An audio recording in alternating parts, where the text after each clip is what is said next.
21واں روزہ بعد از نماز فجر اللہ تعالیٰ کا پیارا نام یا حافظو 300 مرتبہ پڑھیں۔ بعد از نماز ظہر اللہ تعالیٰ کا پیارا نام یا ناصرو 300 مرتبہ پڑھیں۔ بعد از نماز عصر اللہ تعالیٰ کا پیارا نام یا باسطو 300 مرتبہ پڑھیں۔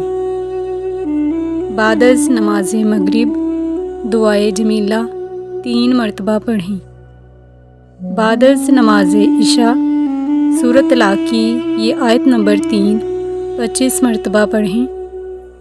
ترجمہ: اور اس کو ایسی جگہ سے رزق دے گا جہاں سے وہم و گمان بھی نہ ہو، اور جو اللہ پر بھروسہ رکھے گا تو وہ اس کو کفایت کرے گا۔ خدا اپنے کام کو جو وہ کرنا چاہتا ہے پورا کر دیتا ہے۔ تحقیق اللہ نے ہر چیز کا اندازہ مقرر کر رکھا ہے۔